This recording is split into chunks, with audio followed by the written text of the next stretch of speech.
Hola, hoy vamos a hablar de cómo encarar el manejo de un paciente que consulta por lumbalgia.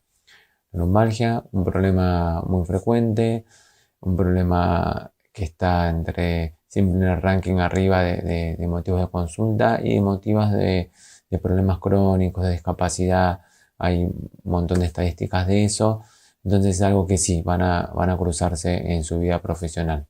Siempre que encaramos cualquier problema de salud, en general yo lo primero que hago es pensar, bueno, cuáles son los diagnósticos que tengo que tener en cuenta. Y con el tema de lumbalgia y con otros no, siempre vemos los listados y son enormes, ¿no? Básicamente cualquier estructura anatómica de la zona lumbar, los discos, la médula, los nervios, los músculos, los ligamentos pueden dar dolor. También hay que pensar que puede ser un dolor irradiado, por ejemplo, visceral, un aneurisma de aorta, pancreatitis. Puede ser que el compromiso de estas estructuras por alguna causa seria y grave que requiera mayor atención, una infección, un tumor. Entonces a veces uno se pierde, ¿no? Pero bueno, entonces ahí es cuando tenemos que meter el tema de la prevalencia y cambiar un poco la pregunta, ¿no? No, bueno, aparte de qué cosas pueden ser, bueno, ¿qué es lo más probable que esté pasando? Y en esta situación, por suerte, la mayor parte de los problemas con dolor lumbar no se deben a ninguna patología seria. El 85, el 90% de las lumbalgias se clasifican en lo que se dice un dolor lumbar inespecífico, dolor musculoesquelético, tiene distintos nombres, pero básicamente es que si bien hay un montón de expertos que algunos dicen no, esto casi todas son por la faceta, otros dicen no, casi todas son por los ligamentos o los músculos, el dolor miofacial, lo cierto es que no hay un claro consenso en qué es lo que produce el dolor lumbar, entonces entran en esta bolsa de lumbalgia inespecífica que se lleva el 85 a 90% de las causas. Por supuesto que hay también algunas causas de patologías más serias que debemos tener en cuenta, pero por suerte casi siempre esas están acompañadas de algún otro dato que nos pueden orientar a pensarlas. Entonces, sacando estas causas menos frecuentes de patología más grave y más seria, la mayor parte de las lumbalgias no específicas, vamos a decirles, tienen una muy buena evolución. La verdad que la mayoría mejoran, aunque no hagamos nada, esa es la verdad. Después vamos a ver en tratamiento. La mayor parte, un tercio en general de los pacientes no consultan al sistema de salud por el dolor lumbar. De los que consultan, la mayoría mejora dentro de los primeros 3 meses. Pero hay algo que es importante. Las recaídas son muy frecuentes y depende de la estadística, quizás la mitad vuelve a recaer en el año, pero bueno, más o menos un tercio o un cuarto de los pacientes tienen recaídas y ese es el problema. Y hay un porcentaje de pacientes también hacen dolor persistente. Y ese es el grupo de pacientes que nos preocupan. Y como vamos a ver en el manejo, hay cosas que podemos hacer para tratar de disminuir el riesgo que recaigan. Nosotros vamos a hablar más que nada de un paciente que con una lumbalgia aguda o una recaída de lumbalgia que es un dolor que tiene menos de 4 semanas de evolución. En general, entre 4 y 12 decimos que es subaguda y más de 12 es una lumbalgia crónica. Si bien tienen un manejo y un enfoque similar, la aguda y la subaguda, y la crónica también, pero bueno, el dolor persistente es más complejo y hay otras herramientas que uno tiene que tener en cuenta. Pero básicamente cuando ustedes ven un paciente, tienen que saber que la mayor parte de los pacientes, sin que le hagamos nada, van a ir por un camino de que van a andar bien. Un porcentaje pequeño de pacientes van a tener una enfermedad seria. Otro porcentaje también muy pequeño van a tener una urgencia, en general neurológica, que van a requerir una atención más rápida. Y un porcentaje de pacientes van a tener más riesgo de tener una mala evolución y más riesgo de hacer recaídas o dolor crónico. Entonces, cuando vemos un paciente, el desafío un poco para mí es que vos puedas poder ahí pesquisar, bueno, este paciente por qué puerta va a ir. va a ser de los que va a andar bien sin que hagamos nada, va a ser alguien que tiene más riesgo de tener una lumbalgia persistente o recaída, o va a ser ese grupo pequeño que o necesita una consulta urgente por algún problema neurológico o que estoy sospechando una patología orgánica seria que no entraría en las lumbalgias no específicas. Así que eso te voy a explicar cómo se puede hacer. Viene un paciente con lumbalgia y lo primero que tenemos que hacer es estratificar en qué grupo de estos que te comentaba antes va a entrar. Y para eso usamos alguna tecnología muy especial, no, lo mismo de siempre, una evaluación clínica en la cual la anamnesis y el examen físico es lo que más aporta. Y también una evaluación psicosocial que vamos a ir viendo esto con más detalle. La evaluación clínica tiene como objetivo básicamente 3 cosas. Es 1, este paciente tiene una patología orgánica distinta, una lumbalgia no específica que yo me tengo que preocupar y requiere más evaluación. 2, este paciente tiene una urgencia neurológica que tengo que consultarlo a la brevedad. Y 3, este paciente tiene un problema, tiene más riesgo de tener una mala evolución y hacer una lumbalgia persistente o recurrente. Esas son las 3 cosas que tienen que salir de la evaluación inicial. ¿Qué datos te van a orientar a detectar estos pacientes con más riesgo? Bueno, para lo que es patología seria y de interconsulta urgente, son las famosas banderas rojas, ¿no? Las banderas rojas son comunes a cualquier otro problema en medicina, no son exclusivas para lumbalgia y tampoco hay un listado en el cual todo el mundo esté de acuerdo que hay incorporado o no. Algunas son de más dudas, menos dudas, pero bueno, son para orientarse, no es para seguirlas a rajatabla. Son datos que van apareciendo en la historia que uno tiene que prestar atención, que te van a ayudar a pensar acá y alguna otra cosita que no me gusta. Por ejemplo, un paciente que tiene fiebre, que tiene sudoración nocturna o que tiene un laboratorio con marcadores de inflamación elevados o que tiene alguna inmunosupresión por algún medicamento, un paciente VIH con lumbalgia, no es un paciente que uno ve a la ligera, ¿no? Entonces, ¿por qué? Porque ahí sospechas que puede haber, por ejemplo, una infección, una osteomielitis, un absceso medular, otra situación, el antecedente de un traumatismo importante o un antecedente de un traumatismo menor, pero en una persona con, por ejemplo, una mujer menopáusica o alguien que está consumiendo corticoides, nos hacen pensar que puede tener un riesgo aumentado de fractura. Otro que siempre uno tiene que preguntar, es uno de los que más pesados, una bandera roja, que es el antecedente de enfermedad oncológica, pérdida de peso, mala respuesta al tratamiento, bueno, como vimos, un síndrome de repercusión general, pensar en alguna patología oncológica, después pacientes que tienen un dolor abdominal de inicio súbito, un dolor sin características mecánicas, o sea que, por ejemplo, no empeoran con los movimientos, un paciente bueno hipotensiado, ni hablar si está choqueado, uno piensa en algo visceral, un aneurisma de aorta, por ejemplo, puede ser pancreatitis también. Si bien es común que a veces uno se preocupa, el dolor irradiado hacia el miembro inferior no es una bandera roja, salvo que sea un déficit neurológico marcado y progresivo, pero sí preocupa, esto hay que sospechar, bueno, lo que le decimos síndrome de Cauda-Equina, que son pacientes que tienen una compresión medular y entonces producen una tríada ahí de síntomas que hay que tener en cuenta, que generalmente es un compromiso radicular bilateral, que puede ser alternante, pero tiende a ser bilateral, un compromiso esfinteriano, tanto para la continencia fecal como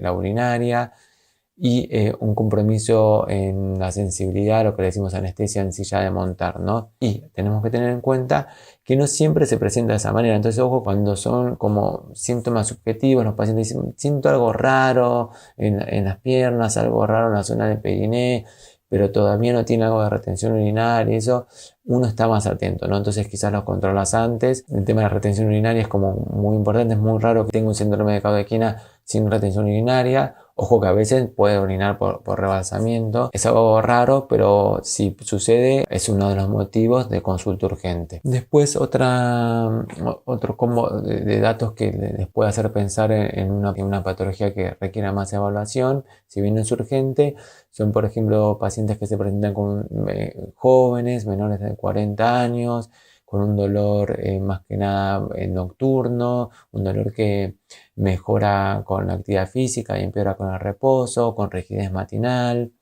Bueno, ahí pensamos que es un tipo de dolor más inflamatorio en algunas enfermedades reumatológicas, especialmente las espondiloartropatías axiales, y que requieren un manejo especial. Bueno, entonces este primer paso de andar indagando las banderas rojas, el acto siguiente es el examen físico. El examen físico van a tener un video específico para el examen físico y vamos a hacer el laboratorio de habilidades clínicas para que aprendan eso, así que ahora lo vamos a saltear. Lo que sigue es la evaluación psicosocial y es estar atento a ciertos factores que si los pacientes lo tienen, tienen más chance de tener una mala evolución, de ir a cronicidad, de ir a recurrencia.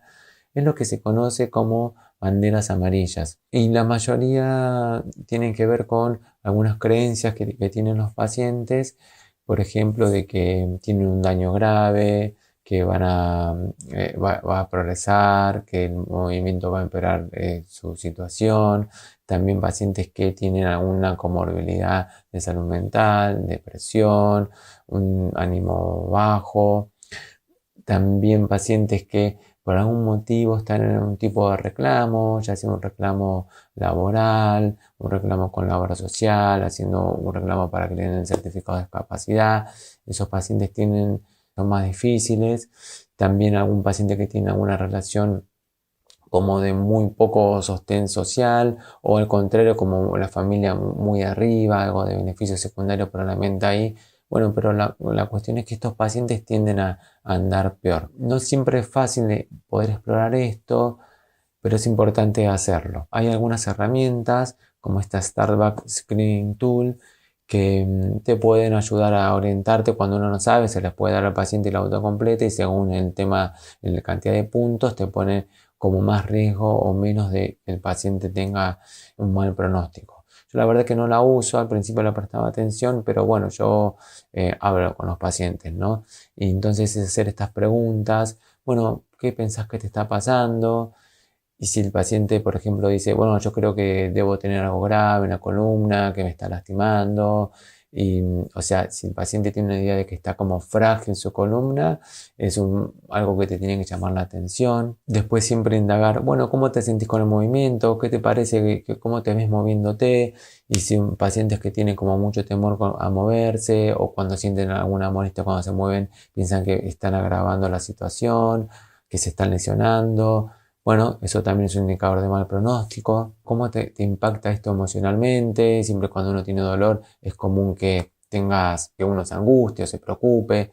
Y eso también, si la respuesta es como más pesimista, el paciente está como más bajoneado, tiene una visión como más negativa de lo que está pasando, peor pronóstico. Otra pregunta que siempre hago, bueno, ¿cómo pensás qué pensás que te va a ayudar? Y ahí cuando los pacientes se implican poco y piensan que la mejoría va a venir de afuera, o no, que me haga un masaje, no, dame un medicamento, que me inyecten algo, en contrapartida a una postura más activa, no creo que cuando me muevo estoy mejor, que hacer algo de kinesiología me pueda ayudar. Bueno, los pacientes que tienen una mirada más pasiva frente a lo que les ocurre, también tienen peor pronóstico. Y vuelvo a insistir en general con los pacientes, bueno, ¿qué pensás que te está pasando? ¿Pensaste algo? ¿Leíste algo? ¿Crees que hay algo que no hayamos encontrado?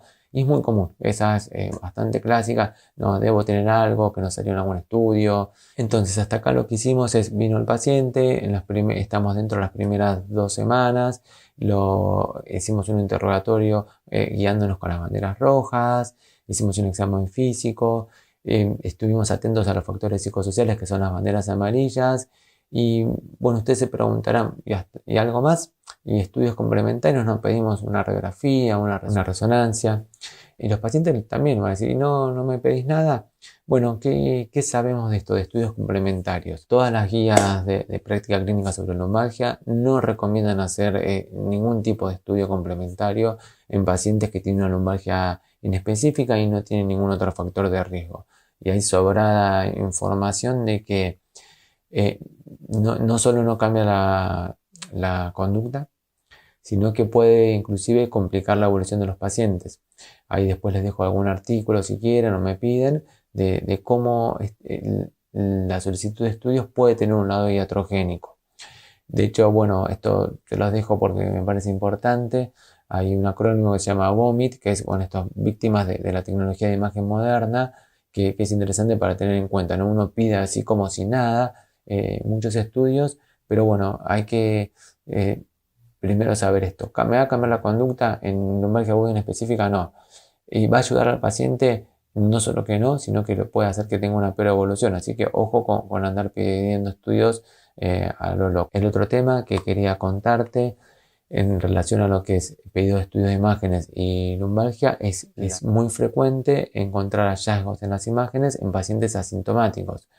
Por ejemplo, acá tenemos lo que es prevalencia de degeneración discal, de una protrusión. 29 a 31% de los pacientes de 30 años tienen asintomáticos, ¿no? Tienen una protrusión. Y cuando nos vamos más, por ejemplo, a los 50 años, 36, y ni hablar, bueno, de degeneración discal, estos cambios que tienen que ver con el paso del tiempo son muy comunes en pacientes asintomáticos. Así que ojo cuando uno los interpreta y cuando los habla con el paciente, ¿no?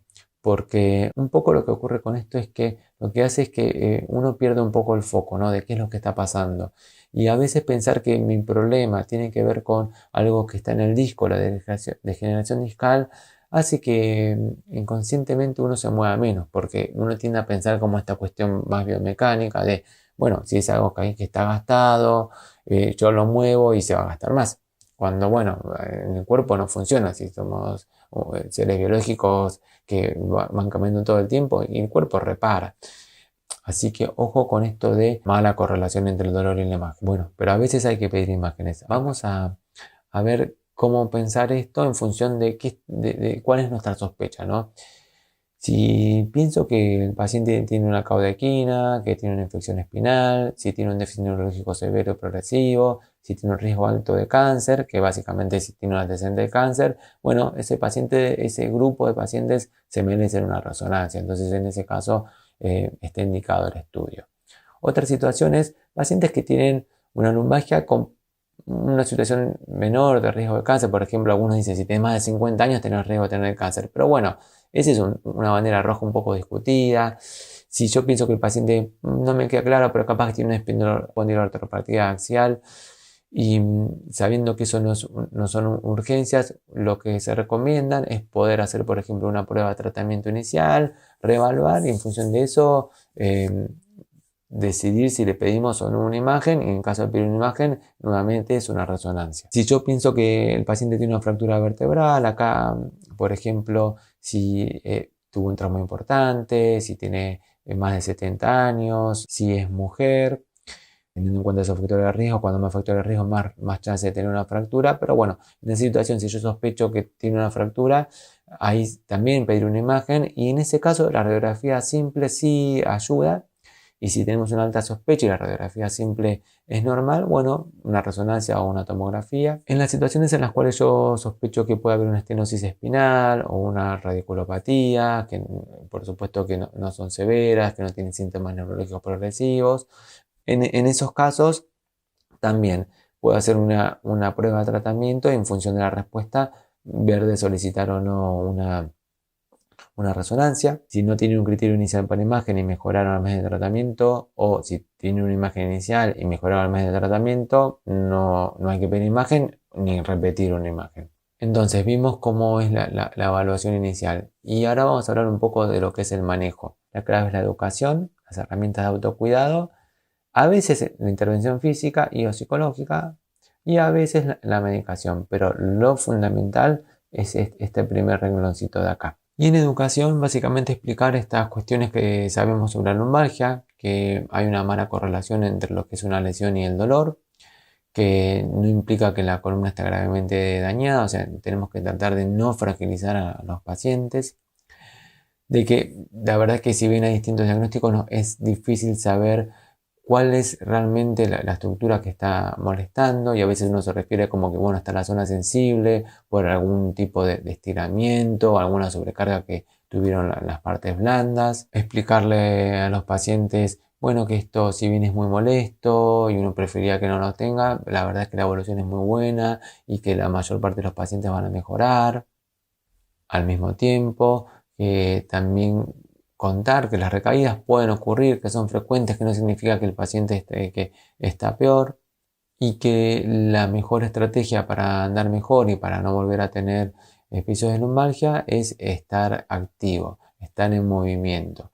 Con esto, la recomendación es que traten de mantener su vida, que pueden iniciar alguna actividad física de bajo impacto, y eso tiene que ser adecuado para cada situación. Está bueno saber, bueno, qué otras cosas hacían los pacientes previamente, entonces, qué cosas les gustaría hacer, las actividades de bajo impacto como pilates, yoga, las actividades en el agua, caminar, normalmente son las que recomendamos. Si son pacientes que están como más limitados o no saben, bueno, ahí interconsultarlos con alguien que sepa prescribir actividad física es importante. Muchas veces son profesores de educación física, los kinesiólogos, ellos están como muy aceitados para poder guiar a los pacientes en estas etapas iniciales y ir progresando. Explicar que en este camino del movimiento y de recuperarse no es de un día para el otro, sino que va a tener molestias, pero a medida que va pasando el tiempo, esas molestias van a ir siendo cada vez menores y van a terminar mejorando. La verdad es que no existe, y eso todo el tiempo están estudios comparando un ejercicio contra otro para ver si hay un mejor ejercicio para lumbalgias, y la verdad que no hay uno que sea mejor que otro.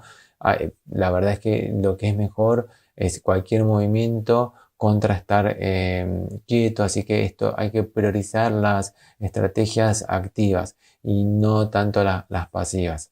Entonces, para la mayor parte de los pacientes es esto, educarlos y guiarlos un poco en el movimiento. ¿Qué pasa con estos pacientes que detectamos que tienen algún factor, estas banderas amarillas, y pensamos que pueden tener un peor pronóstico? Bueno, es hacer lo mismo pero con más dedicación, dedicarle más tiempo, aclarar las dudas, hacer más hincapié en la educación, y ahí sí quizás con el tema del movimiento la ayuda de algún profesional que esté como más fino en ese tema, y también quizás algunas de estas herramientas de terapia cognitivo-conductuales, mindfulness, de esta conexión con el cuerpo, también demostraron ser útiles. ¿Y qué pasa con la medicación? La verdad es que lo dejo para el final porque no es la primera línea de tratamiento. Si usamos fármacos, tienen que ser para que nos ayuden. Cualquier cosa que hagamos tiene que ser para que nos ayude a que el paciente se mueva, que es lo que va a hacer que ande bien. El grupo farmacológico que más se utiliza son el de antiinflamatorios no esteroides. No hay uno que sea mejor que otro, entonces la recomendación siempre es usa el que estés acostumbrado a usar, en una dosis que te sientas cómodo. El paracetamol es un medicamento que se usa mucho. Salió algún trabajo que quizás no es tan efectivo como pensábamos, pero igualmente se usa mucho. Relajantes musculares, hay algo de evidencia en el corto plazo, pero tienen bastantes efectos adversos, entonces ojo con cuidado. Y después otros grupos de medicamentos, especialmente para lo que es en estas primeras semanas, hay poca evidencia o el riesgo de efectos adversos y lo poquito que ayudan, generalmente no vale la pena usarlos. Por ejemplo, benzodiazepinas, anticonvulsivantes, antidepresivos tricíclicos, duloxetina. Estamos hablando de lumbalgia aguda. Alguno de esos, por ejemplo, duloxetina, en lo que es lumbalgia crónica, un poco puede ayudar, pero en el caso de lumbalgia aguda, no. Para el que quiera profundizar un poco más sobre evidencia y en cuánto ayuda o no, o inclusive para verlo con los pacientes, para toma de decisiones, les dejo acá esta página que es interesante. Toma, por ejemplo, antiinflamatorios, duloxetina, y bueno, grafica ahí cuánto ayuda y cuánto no, y van a ver que la mayoría ayuda lo mismo que placebo, un poquitín más que placebo. ¿Y cómo seguimos? Entonces, esto es como el resumen del manejo, las primeras 2 semanas, lo que hablamos, ¿no? Al principio la evaluación clínica y psicosocial. Básicamente el objetivo de eso es esto, tiene algo, una patología específica que requiere evaluación mayor, requiere una evaluación urgente, disco rayado, pero eso es lo importante que tienen que lograr tienen que saber hacer en esta primera etapa. Y lo que vamos a hacer con los pacientes, con la gran mayoría, educarlos, tratar de que tengan herramientas de autocuidado, del movimiento, y en algunos quizás algún medicamento, intervención física y o psicológica.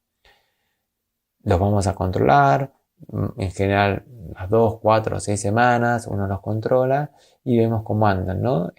Anduvieron bien, sigue igual, no anduvo bien y me estoy preocupando porque no mejora. Y cuando se va acercando a las 12 semanas y los síntomas persisten, son progresivos, bueno, quizás ahí es momento de interconsultarlo con alguien que esté acostumbrado a ver pacientes que se prolongan un poquito en el tiempo, o me pueden hacer llegar cualquier pregunta o a través del campus o cuando me ven personalmente. Y bueno, nos estamos viendo.